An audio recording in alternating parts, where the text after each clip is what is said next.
Usually great. Hi, everyone.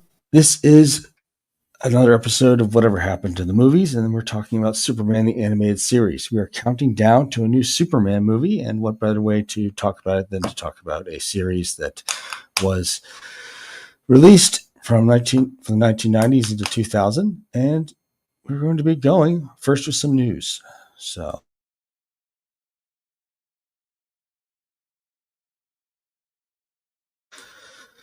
not exactly fond of what Nintendo Switch 2 has turned out to be, but CG Projekt Red pulled it where they crammed their over 100 gigabyte game for Cyberpunk 2077 down to the limit for a full game on the Switch 2, which is 64 gigabytes. So it's compressed. There obviously has to be some kind of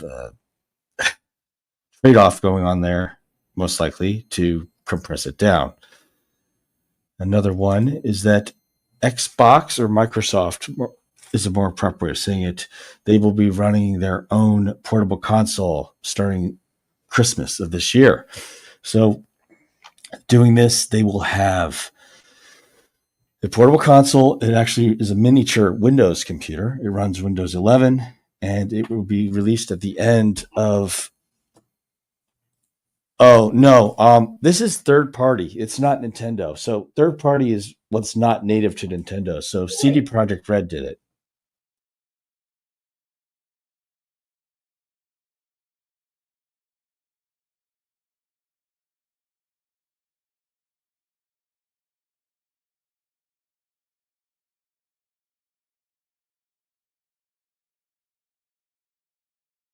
So yeah, it's not a first party game. So first party would be the Mario games, Donkey Kong games, Legend of Zelda games.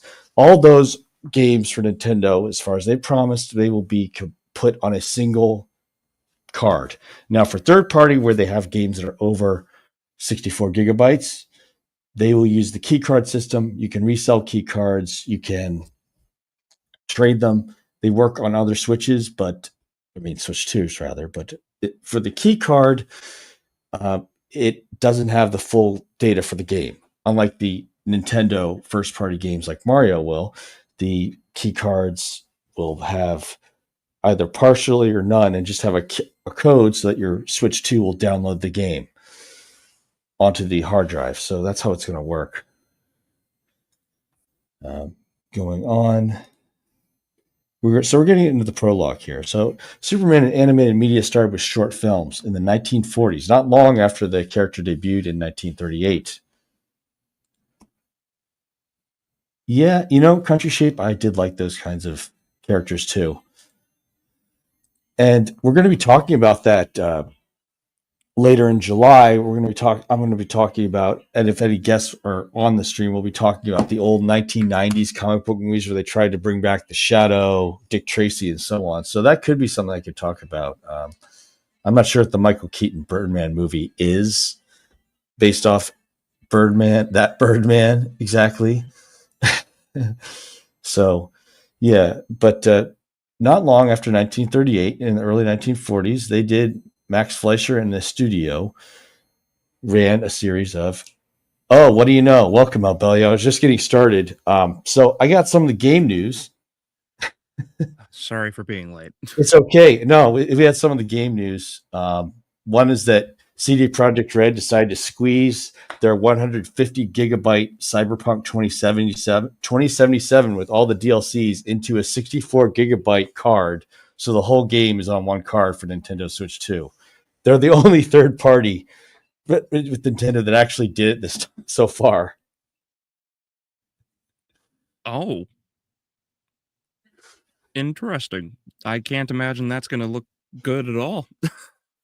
Yeah, Capcom's the only one. The Nintendo native games or first party games like Mario and Metroid or Legend of Zelda will fit the 64 gigabyte limit, and they'll have the whole game on the card. But the third party games largely will not. So, that's, to me, when I finally went over how they're doing the key card thing, I was just like, well, these third party games like Cyberpunk, they've already been out on just about everywhere so far. Like, why would I get Nintendo console to get Cyberpunk when I would mainly do it to get Mario games or Legend of Zelda or Metroid? I don't get it. But apparently CD Projekt Red decided to compress their game down to 1/3 the size, stuff it on a full key card for the whole game, and have it go on Nintendo Switch 2. Huh. Interesting. And Microsoft finally decided to officially do a portable console. up until now, you'd use a Steam Deck or to play cloud games, Xbox cloud games. Pretty much. You know, it's Nintendo's controlled this market for so long.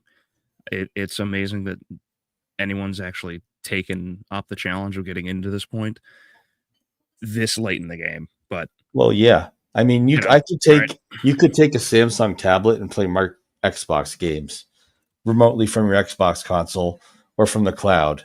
But the cloud is a rental service, so I think the main advantage that Xbox Portable will have is that they probably won't charge you the subscription fee. I've been trying to get more on it and what it's going to be, but I think that's the main advantage of having an official Xbox console versus, say, getting a Samsung Galaxy tablet to play Xbox games, either remotely or from the cloud.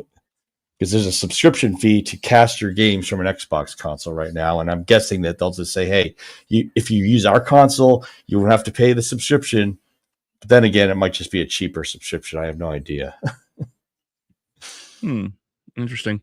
That's hard to beat $5 a month, though, from Nintendo. It is. I mean, that's the main reason why I have the Switch 1 is I'm playing games up through Nintendo 64 using the Switch. So I'll be there getting to Max Fleischer, 1941 to 1943.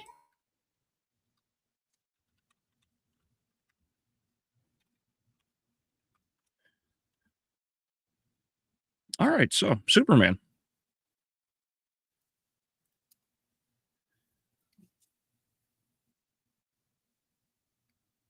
It's been around a long time.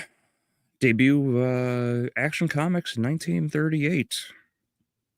Can you believe that Superman is we're all going to live through the era in which Superman is going to actually enter public domain? I can't even imagine how that's going to go.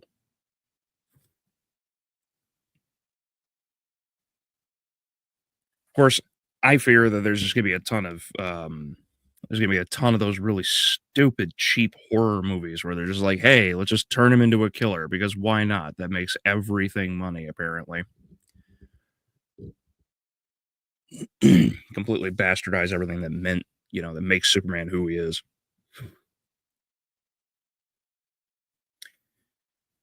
Alexander, Traveler, how you guys doing? Oh, Country Shape Media, welcome.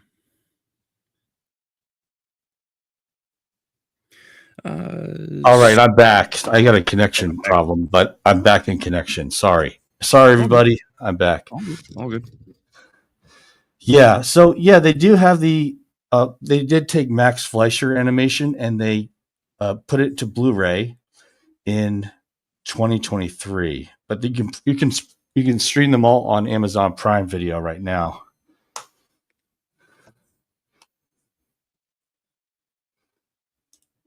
Yeah.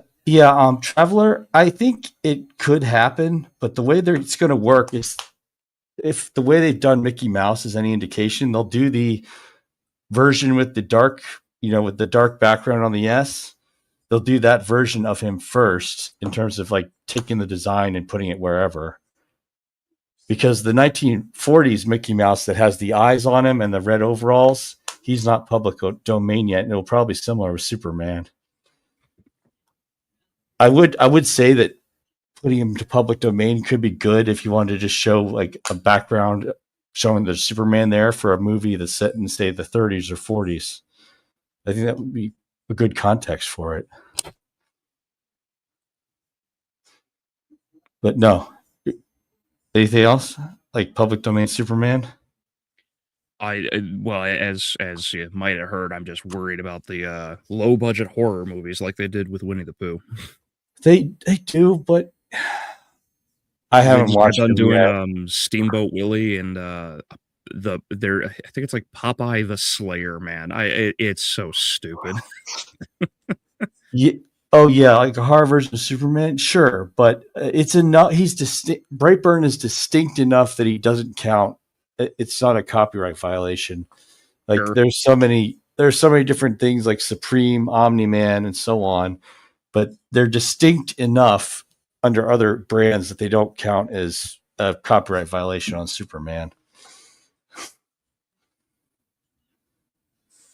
Yeah, so I mean, it might just not really kick off if someone tries to do a horror mockery.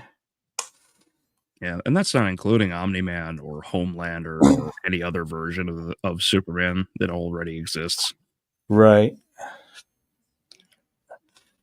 Yeah, I mean, you can do it from different publishers. That's the thing. And at this point, we might be saturated with people, using different brands and distinct characters to essentially poke fun of Superman. I felt that Metro Man in Megamind was it was a good-hearted parody of Superman in a way.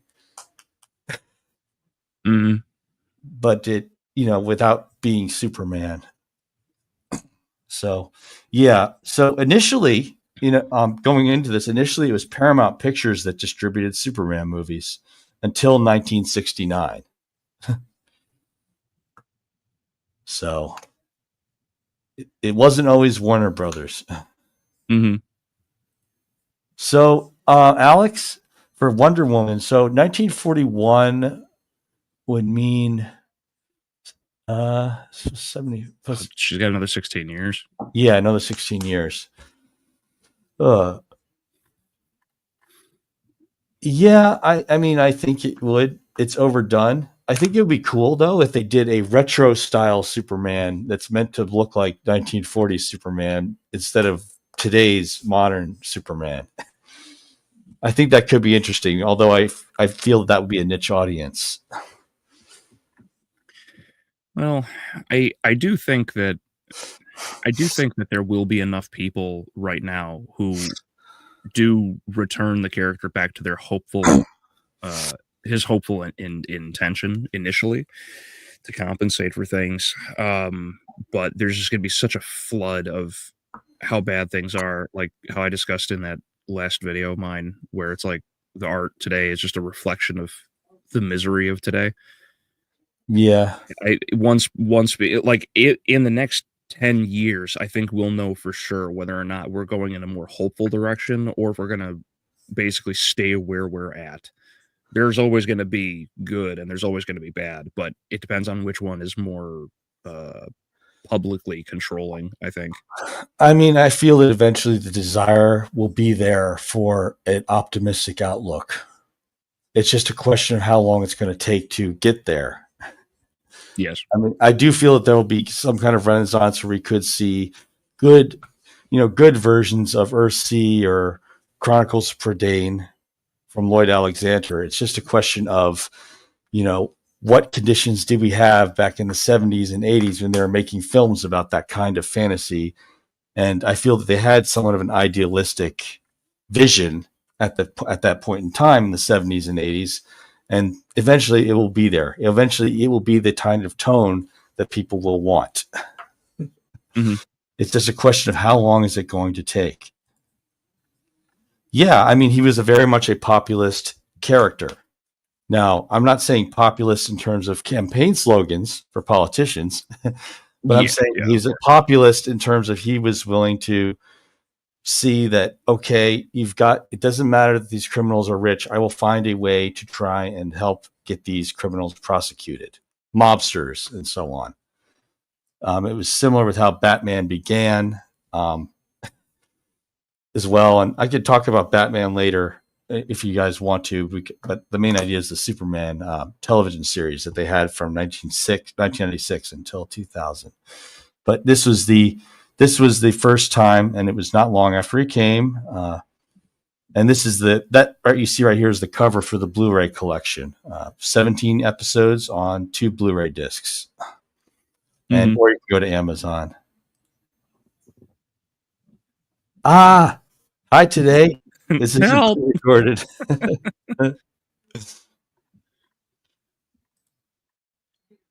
And there have been some people who tried to help. So we're going to go to 1988. So this was a case of bad timing. Ruby Spears was a nice animation studio. They made some interesting animated television series and from out of Burbank, California. But unfortunately, Superman as a franchise is in a bad position at that point.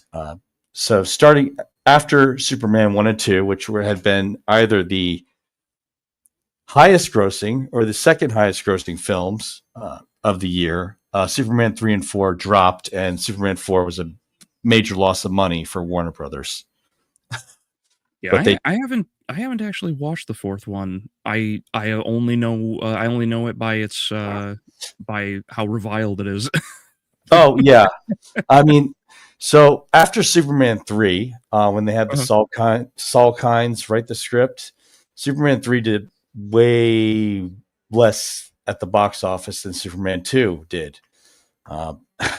Superman 2 was second to Empire Strikes Back in the same year at the box office. Superman 3 was like less than half of what Superman 2 grossed.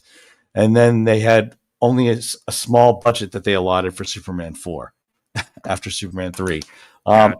There's just better. I mean, Richard Pryor's in Superman 3, but there are better movies when you want to see comedy from Richard Pryor. That's all I'm going to say. I mean, his talent in comedy was very much wasted. Like Buford's Millions, that's a better Richard Pryor movie. Oh, why am I forgetting the name? I know the first part of it's Harlem, but that's another comical movie with Richard Pryor in it. But either way, there are other better Richard Pryor movies for comedy in the 80s than Superman 3. But yeah, so off the bad trail, they asked Ruby Spears to okay, let's make a Superman television series. It lasted for about several months, 13 episodes. And they reused the John Williams theme to start the show. So I'm going to go and bring up the video for how Ruby Spears began. Also, Harlem Nights is the movie you were thinking. Harlem Nights, that's it. That's it. So what's the wokest Superman episode ever? Oof. I would say it's probably one of the newest series where it's basically an anime. I just don't remember what it's called. It's like, Lois and Superman or something like that. My Adventures of Superman. Yeah, I mean, with Superman at the 1996 through 2000, I would say they were pretty subtle about it, about what they were saying in it. And I felt a lot of their messages were pretty general for what they were saying in it as well. Mm-hmm. Yeah, I haven't seen this. I do. The art style looks good, but if it's from Lois Lane's perspective, I haven't seen it. I just hope they didn't like overdo it. But I mean, they had Lois and Clark starring Dean Cain and Terry Hatcher. I mean, that's romantic comedy, but that was, yeah, that was a show from the 90s though. Yeah, I was talking about the animated one where Lois has the My Adventures of Superman. Yeah.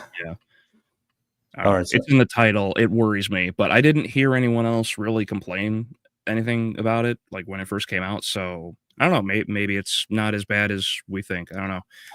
But if you've seen it today, then let me know, I guess. All right, here it is.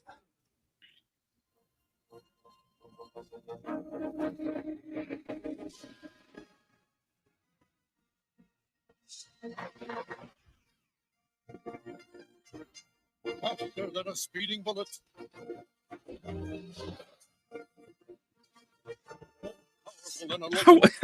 How would he just know that? It's so funny. How would he just know that there's a lightning bolt about to strike an airplane? I just thought it was for the cheesy part of it. Yeah. Visitor from another planet who came to Earth with powers and abilities far beyond those of mortal men. Man, they're using the blanket tape.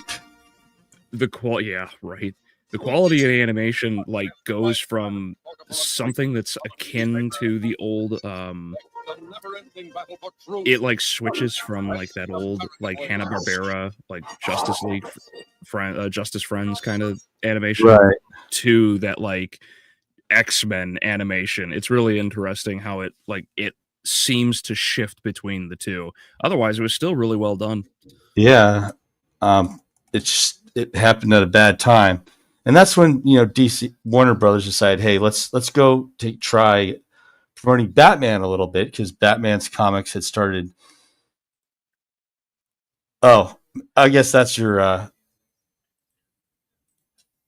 Oh, okay. Yeah, I mean, I've seen Dean Cain and other low budget independent films actually on Netflix. So that seems to be more where he's interested. So, but he became a police officer. That's interesting. But that, was at a time. So they started saying, okay, let's try Batman.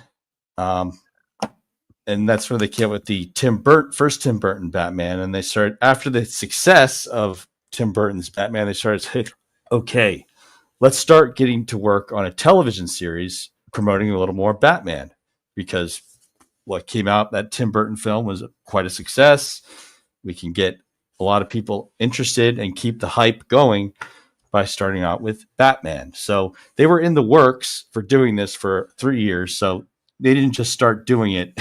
Unlike what some people might think, they didn't just start this one after Batman Returns, which was the same year as this series premiered in the summer of '92.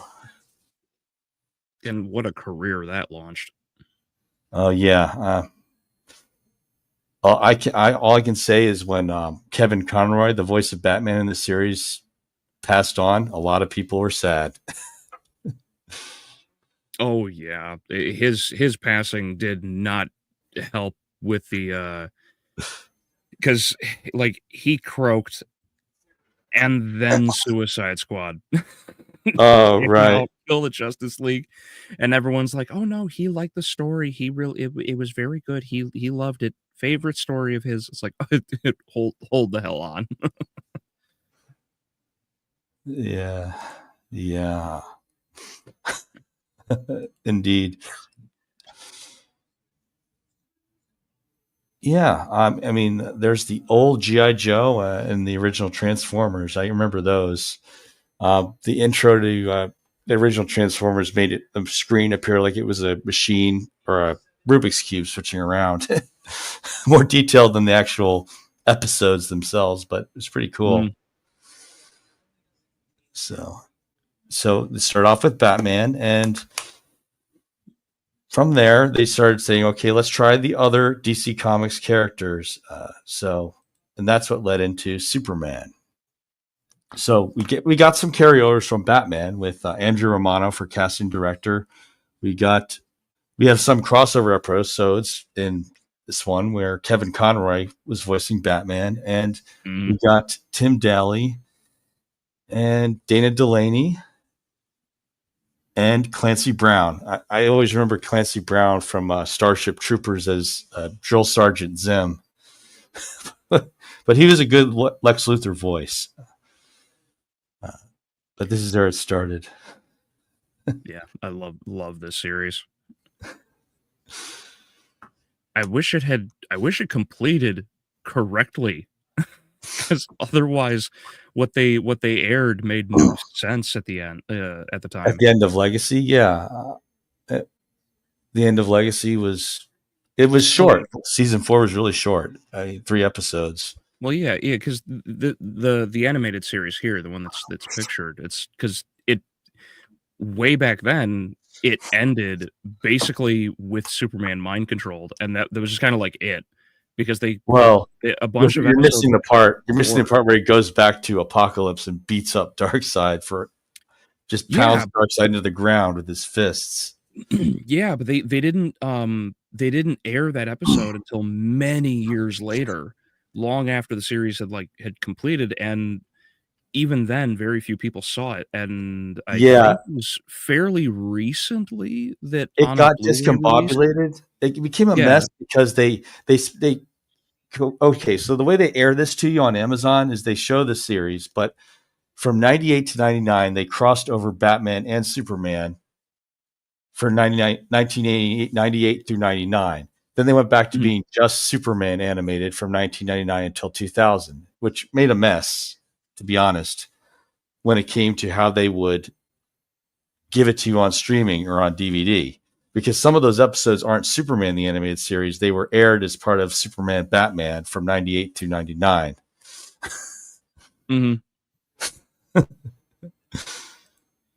And what a funny way to introduce the character too, because he's just hitting on Lois the entire time. Oh yeah, Yeah, because that episode, and there's like Clark finds a tracker on his cape, and he's like that, and he looks way in the distance, and there's Batman just yeah. with binoculars. Also, Bruce Wayne went out with Lois for that story arc. Yeah. World's finest. So, Mm-hmm. Nancy Brown from Highland. Yeah, he was Kurgan too. I just remember him the most from Starship Troopers and Boot Camp. You don't have to worry about an enemy in nuke fight if you can disable his hand. I always imagine him as Mr. Krabs first. That's where I first learned about him, and then I watched Highlander so many years later, and I was like, I know that voice. No, I know that voice, and it just made the Kurgan so much funnier. Yeah. So Traveler, this is part of more of the mess that they had. So Justice League is a continuation, but so there was the Warner Brothers network, and around 2001 when they started doing Justice League on Cartoon Network, the Warner Brothers network, Warner Brothers having its own television network in various places. So it was Philadelphia for me. They were going out. So then they had to take some of the live action Warner Brothers television series, went on to CW. Their animated shows from Warner Brothers went on to Cartoon Network. So this change in stations messed around with a lot of us, which is why it was great that they finally had DVD collections, because this whole changing from one network to another was a mess. I mean, catching it on TV was way more difficult than catching it on a video disc or on Amazon streaming. Just, but that's part of why they cut it short and went to Justice League on Cartoon Network. Mm-hmm. So many shows got screwed over with their endings and everything because of shifting around and showing episodes out of order and whatnot. Like Gargoyles on Disney. Oh man, I wish that was shown like properly instead of like just randomly. Yeah. So yeah, Alex, not only that, but Adam West had a cameo in one of the animated Batman episodes as the Grey Ghost. That was actually Adam West voicing the character. But that's, yeah. I did know about that. That was pretty interesting.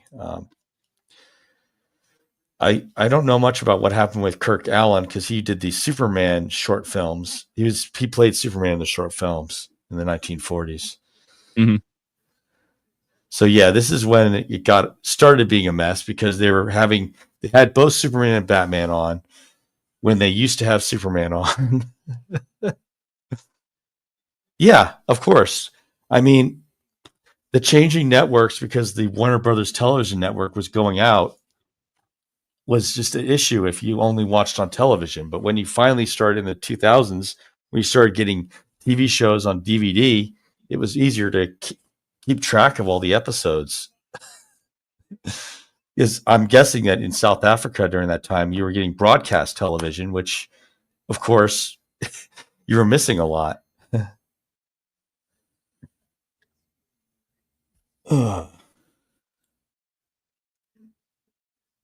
Yeah. Marvel was kicking DC's ass in animation back with X-Men and Spider-Man. Oh yeah. Those X-Men were animated very had high popular. ratings.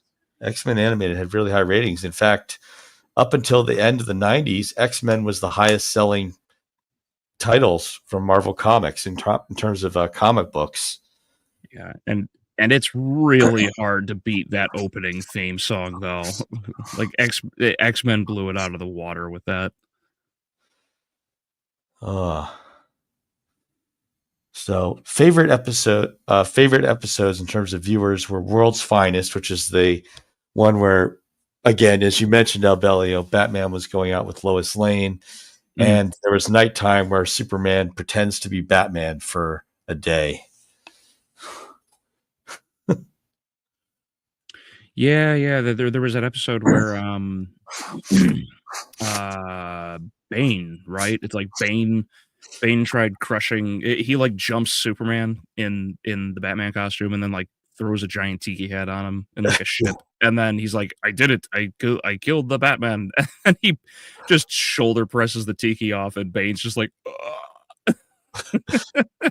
Even funnier was Tim Drake like totally trolling them and saying, "Oh, it's okay. He's just been exercising at the gym a little more." Mhm.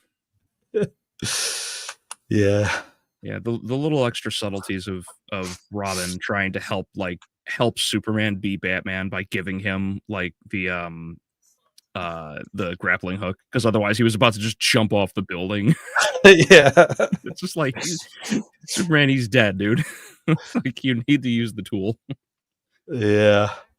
So after the crossover, they went into season 4, which was very short.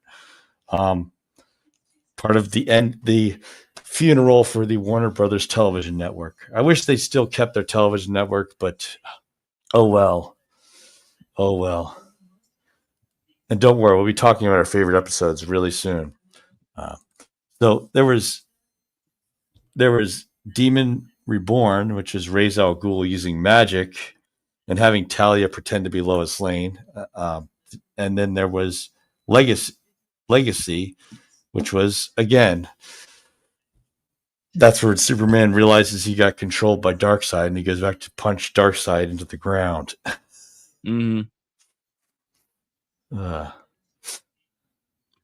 I got the 1940s Batman serial. I really enjoyed it, though I wonder how it would have gone if they had went with the Joker as the big bad, like they originally were going to. Yeah, I think it would be pretty great with the Joker. I mean, he was one of the he's the longest running villains in Batman. Occasionally, you'll get reminders about Hugo Strange. He was featured in Arkham City, but Joker's the one that's been well known for a very long time. Yeah, was it the 40s Batman serial where he had guns and he was just gunning down criminals every so often? I don't remember how long. He was shooting at car. He was shooting at them when they ran away. I mean, it's like, wait a minute, they're shooting Batman like he's Dick Tracy, which, in July we're going to be talking about the 90s movies, including the Dick Tracy one, which should be pretty cool. But yeah, he was shooting at them when they were trying to run away. Had to do a little Prohibition gangbusters there, I guess. So, yeah. Now, here's where we talk about our favorite episodes. So, yeah, Traveler, you're talking about the main man. That's where it's back in season 1 where they had Lobo first show up, which is funny because Lobo was voiced by Brad Garrett, who also voiced the tugboat captain in the same television series.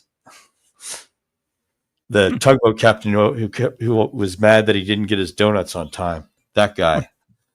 Interesting. Yeah. I did like the late Mr. Kent. The late Mr. Kent is where Clark Kent gets a bomb in his car. So he has to pretend for a time that Clark Kent is dead, and he has to somehow keep people from figuring out how like, is Clark Kent dead? Is he still how is he not Superman, and so on. And he also is trying to prove that a guy didn't commit a murder, so he's trying to save an innocent life from being executed.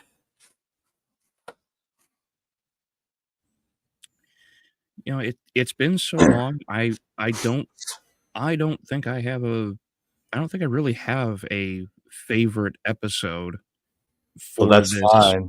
You can look them up. Superman.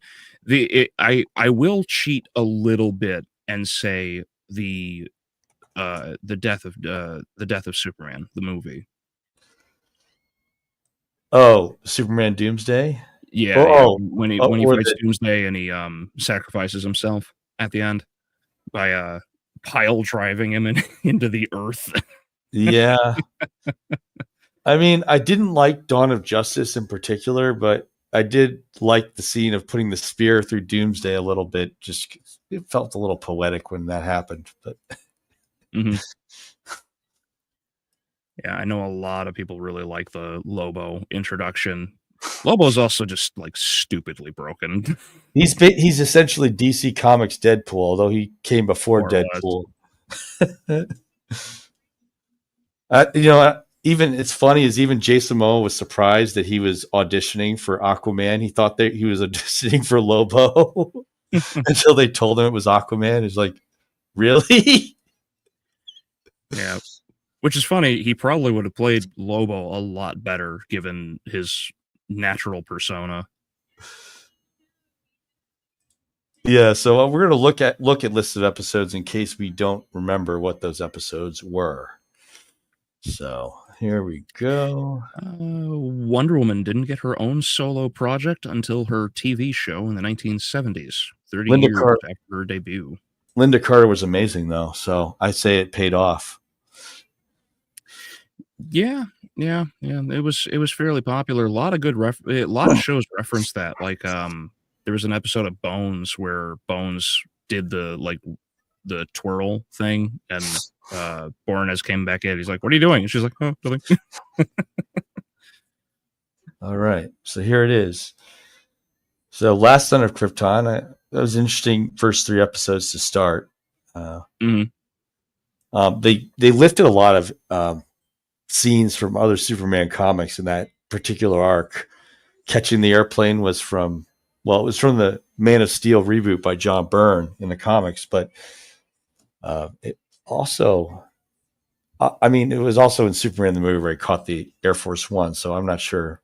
I guess John Byrne got the idea from there, and then he put it into comic book form. But yeah, here at Last Son of Krypton, fun and games. I don't know. I didn't like Toyman when they first introduced him as much as later episodes where he returned. Yeah, because there's that later episode where where Toyman flaps him with that laser that sends him into that alternate dimension, right? That was Justice League, but the one I'm thinking of is when he puts Superman in a boxing match with the big robot. Gotcha. Yeah, it's been so long. I don't think I've seen this in its entirety in many, many years. Oh, there is the Way of All Flesh, and I felt that one of the interesting villains and how they portrayed him here was Metallo, is voiced by Malcolm McDowell.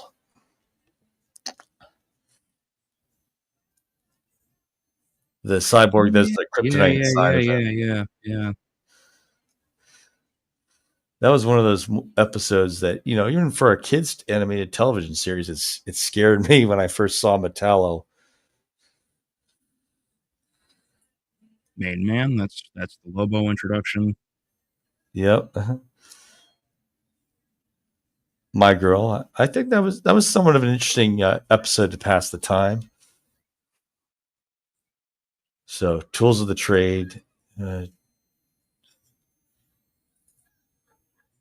Two's a Crowd. Oh, yeah.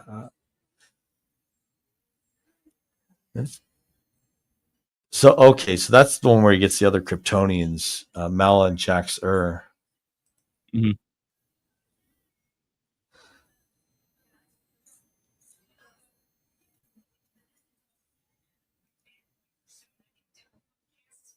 I'm surprised Rampage wasn't in the animated series, despite being Justice League.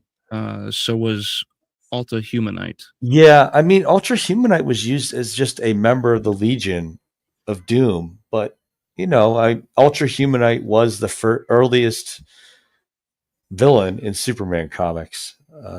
He hasn't been used as much at the front ever since then, though. Promethean, I really like that one because it's just a made-up villain in a complete standalone episode. It's so there's an alien robot. Don't think Iron Giant, but every time it gets heat, it gets stronger and bigger. So they try to figure out a way. Is that the one where he has to fly the dude up into space and like expel the energy? Well, he tried that, but re-entering the atmosphere gave it heat, so it got stronger. Eventually, they figured out Okay. pour really cold chemicals on it and freeze it. Okay. But it was Yeah, I always did appreciate that Superman's got like all these superpowers and strength and everything else, but there are other ways to figure things out with enemies, and he doesn't just rely purely on strength. right. And even in this one, they put his strength at a much lower level than you think of him in, say, comic books or All-Star Superman. But I felt it worked because, this is coming from people who had previously worked on Batman, and they felt that, we want to have an ongoing series. We want to convince the audience that he's not so strong or powerful that it can solve whatever problem too easily. So we will go with this kind of power level where, he has a lot of peers in his strength department. Mm-hmm. Livewire, it was nice that they made up a new villain just for the animation, like they did with Harley Quinn. It's just that, I just don't feel that Livewire has gotten as big outside of the animated series, but they did try. Oh yeah, They did try to come up with some episode. That's right. Mr. Mixelplix. I do like how no, it's like you said to Superman. No, you dope. It's Mixia's spit lick. Yeah, and he's like, nuts, and then poof. It was Gilbert like Gottfried too. So yeah. I do like how that was just kind of like a running gimmick to show that Superman's quite intelligent.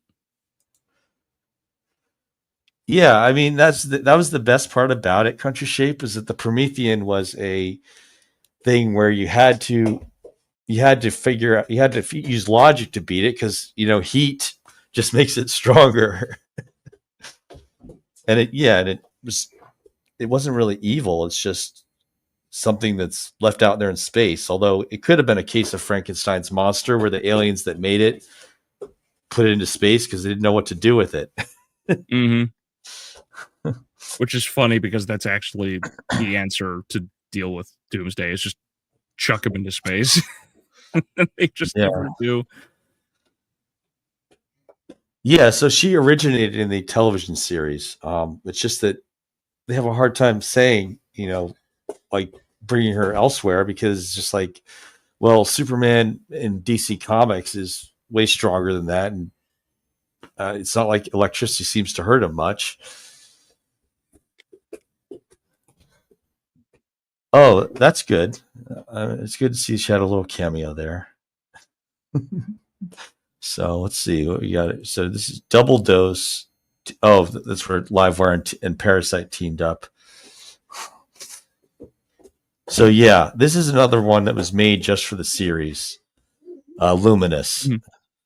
And he also showed up briefly in Justice League, but he didn't really have much of a role after this part of the show. But his whole idea of he can play around with light, it's kind of like Dr. Light in Justice League, but they made him for Superman. So Brave that was an interesting episode because that was the one where he had to like figure out how to win like without his powers, right? Right. He filtered out the sun over Metropolis, so Superman woke up with no powers. Yeah, that one was interesting because he was basically mortal, like properly mortal as we think of it. I don't know. I think that's probably one of my more favorite ones. Brave New Metropolis. I mean, it burned some time. That's what I think it was happening. Was the animators figure out, okay, let's make some alternate universe thing to pass some time while we're trying to make the other ones. Mm-hmm. Monkey Fun. It was interesting. They made Titano a chimpanzee instead of a gorilla, but it worked.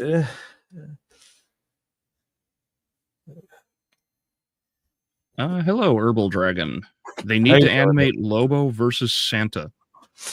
Wait, that's the thing? That's the one where he goes. Yeah, that's the one where he reaches out of the page and smacks the writer. And he goes after Santa Claus in that comic book too. That's funny. I didn't know that was a thing. Yeah, like Lobo killed Santa.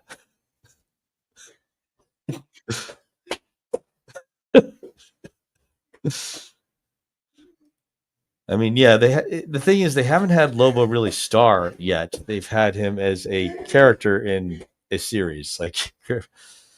But let's see, World's Fine. Yeah, here it is. So they listed it here, World's Finest, even though it's part of the crossover.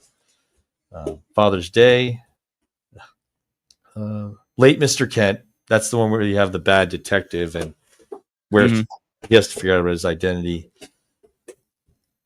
Heavy Metal is where they introduced John Henry Irons or Steel, animated.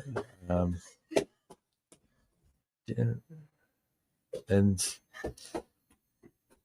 so, yeah. That's about it for now. I mean, it's time to go to another one.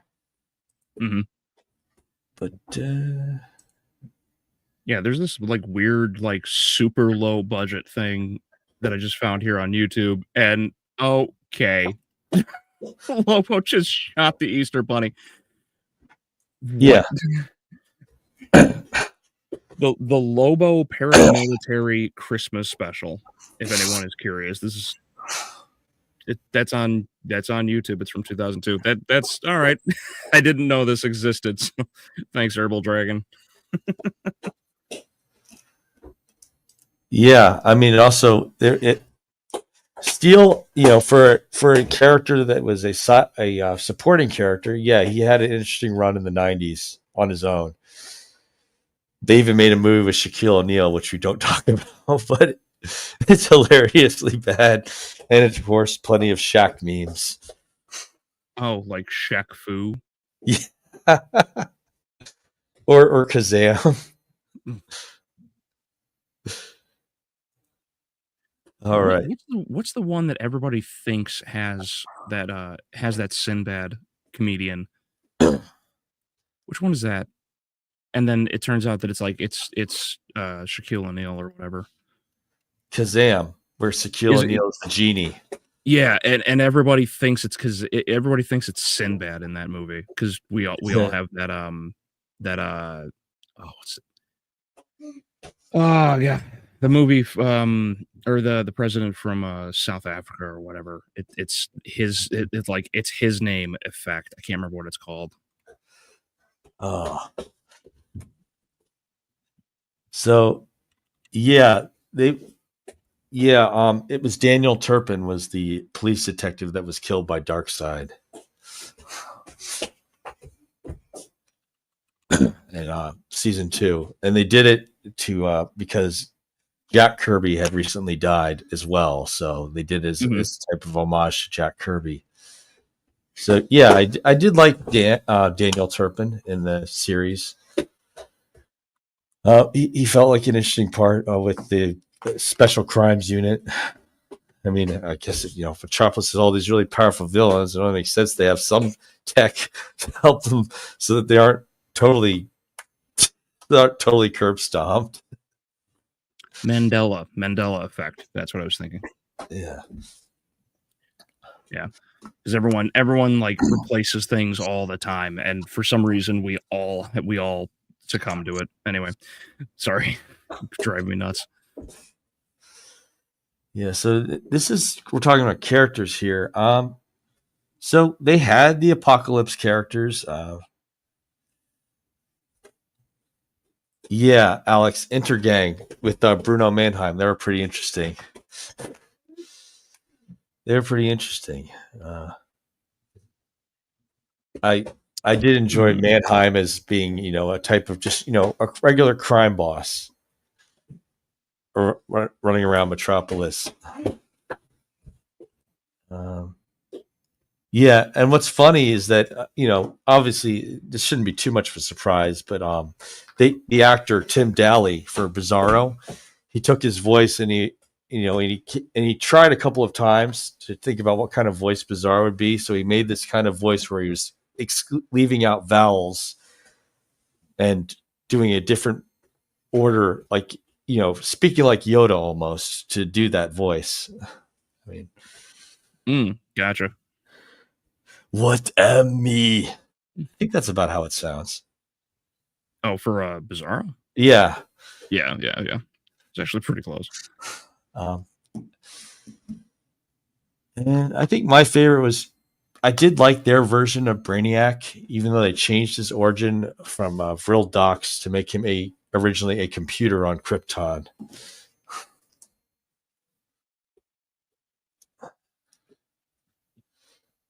Yeah, I'm super basic in this. Superman, Lex, Lois. Like, unfortunately, it's about as vanilla as it gets for me. But yeah, those are like my three in terms of everything here. I mean, Not that I don't mind a character like Darkseid, because Darkseid, like, his name literally is like the temptation for Superman to like fall into just doing things, But I like the challenge of Lex as a foil to Superman, as like the epitome of pride.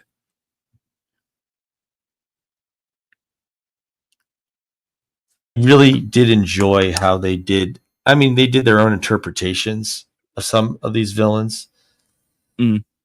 Like, I did enjoy how they did Brainiac, and I also enjoyed, obviously it's Gilbert Gottfried. I mean, you had to be pretty old to remember the later commercials of Angry Toaster, or Iago from Aladdin, actually, as I'm looking at it right here. Right. But Gilbert Gottfried had the perfect voice for Mixus Spitlick. So here's to the audience. You want to talk about your favorite supporting characters from here, and just feel comment and we'll respond. Mm-hmm. Bizarro was one of my favorite characters. But Bizarro always felt sort of like Bunny from Powerpuff Girls. What a tragic end to that character. But yeah, it's just like the misunderstood, like, I want to do good, but I don't understand entirely what good is, kind of thing. Yeah, I mean, it was pretty funny. I mean, they didn't have crypto in the series officially. It may have, I don't know, because and to be honest, the series didn't go 1-to-1 with what DC Comics was mandating at the time. Where DC Comics was absurd in the 90s because they did a different Supergirl who's not from Krypton. They didn't have the dog, but they did another alien dog that was Bizarro's dog. Instead of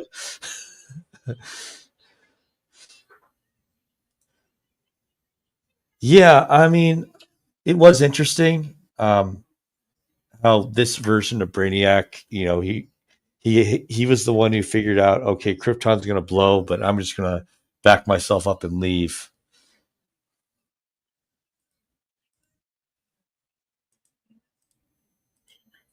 Yeah, so Toyman was in it. He was in season 1 and again in season 2. He was pretty brief. He only had 2 episodes in this series, but considering how much the series covered, it was pretty interesting. He was first time it was interesting because they made Toyman's origin be as someone who was angry with Lex Luthor and angry with Bruno Mannheim, with the other criminals in Metropolis. So his beef was mainly with them, but Superman was like, I want to prove these guys guilty. I can't let him just kill Luthor or just kill Bruno Mannheim, because I want to actually prove that they're guilty rather than just let them be killed. So Lobo's dog eats elves. That's okay. Lobo also talks to dolphins in space. Don't ask me why.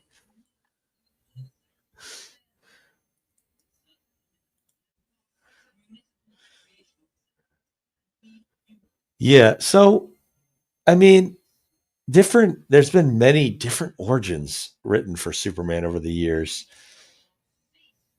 One of them was they just got comfortable being on Krypton, and they tried to do that in Man of Steel. Or what was the other? I mean, they've been so many. There were the ones that they made in the Christopher Reeve movies and so on. It's like, it's from the epic rap battle episodes. Like, how many times are they going to rewrite your origin story Mm-hmm. of Goku? And it's just like, yeah, that meme has a reason behind it. Yeah, I mean, you can go ahead on this one, Albeleo. Would work better as a Batman villain than a Superman villain. I mean, I think the reason why they did that and made a Superman villain with toys is because a lot of that role is kind of taken by the Joker and clown toys. That's just my opinion on it. But yeah, he does feel more like the vein of what you'd have with Batman. Well, each of the Batman villains all basically have like a consistent theme of something that they push. Like Bane is like physical might, Joker chaos, the opposite of order. Ivy is lust combined with like environmentalism. Like all of the characters have like some extreme level that they push back like as both sin and antithetical to they are antithetical to Batman. So I don't know enough about the Toyman, although I agree Toyman feels more like a smaller time sort of villain that Batman would take on. So like if he wanted to like bring joy to kids and he takes it too far by like hurting parents and whatnot, right? Like if that were the case, it's like that could very easily play more into like the Batman rogues gallery than Superman. Yeah. Because in Justice League, they just give him a laser, and again, he just sends Superman to another dimension. And it's like, what? Well, yeah, that was one of the better episodes hereafter, and it, you know, it was rest in peace, Dwayne McDuffie, who wrote that one. He also, which is funny because people mentioning Static Shock, is that Dwayne McDuffie also was the maker of Static Shock as well. Oh, was he? Yeah.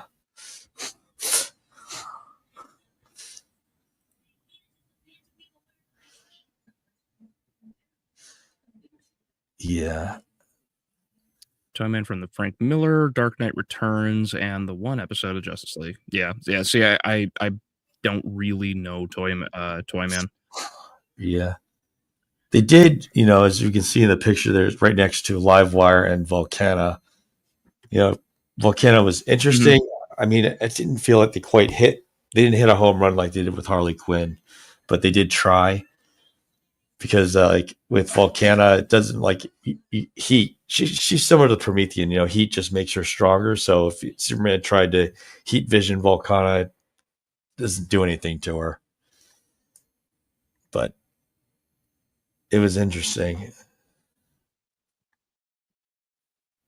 Yeah, I mean, most of the animated ones ended up on Justice League, and part of that was because the Warner Brothers, as its own television network, went out. So they were mainly going with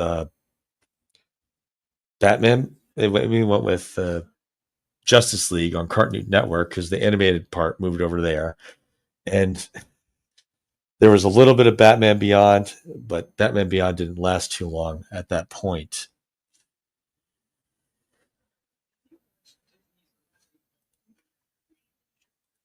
Yeah, I mean, Hereafter it felt short, but Savage Time was interesting, but in Justice League, but it was, I don't know. It was a Vandal Savage traveled back in time and changed history.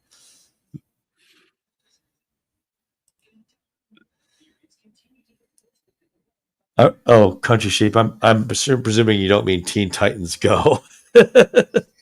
No. Actual Teen Titans, yes. Okay. Yeah, no. it is really cool when shows like that actually like connect everything, and it helps to overlap stuff. It's just like, I mean, Buffy had Angel, you know. It's like all these shows interconnecting was really nice. Yeah.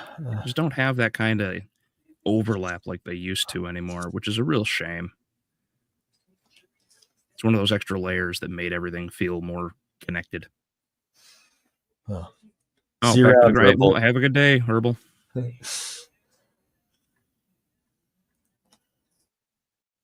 Yeah. So Traveler, like Amazon has it as a buyable series. Streaming might be HBO Max, but HBO Max is being it's pretty much dying at this point. I mean, I think it's with the streaming wars, most of these companies realize that they can't really have their own streaming service, and they're just financially better off renting it out to someone else to show their media. I wish DC tried more with Wonder Woman villains. Most of them end up being lame. Is there a Wonder Woman villain that stands out that isn't Cheetah?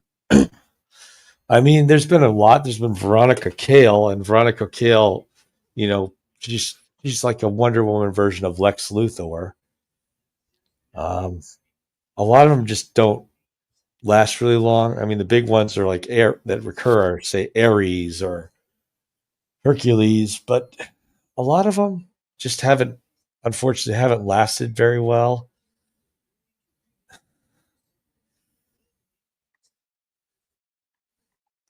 Yeah, I think the biggest issue with a lot of characters. See, I brought this up when I reviewed Lilo and Stitch, though. Like, it's best when the villain is antithetical to the hero because of like a direct challenge to the morals and views. So, again, Batman knocks us out of the park. You have Fear with Scarecrow, Chaos, with Joker,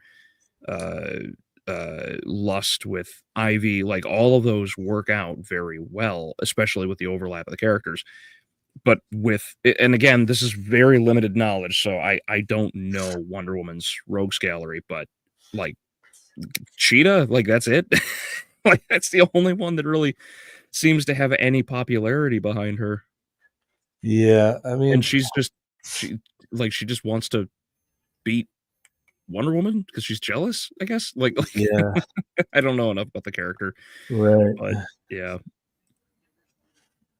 Well, I'm afraid to say time is limited, but previously it's been Castlevania Game Mods. We're going to talk about favorite Superman animated movies and whatever happened to the 90s comic book movies. And as I showed here, it's Tank Girl, Phantom, and Dick Tracy, but there are more that will be mentioned.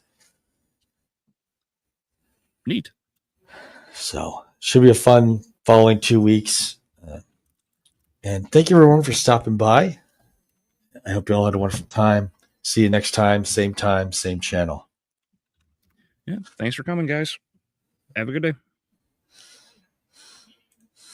All right.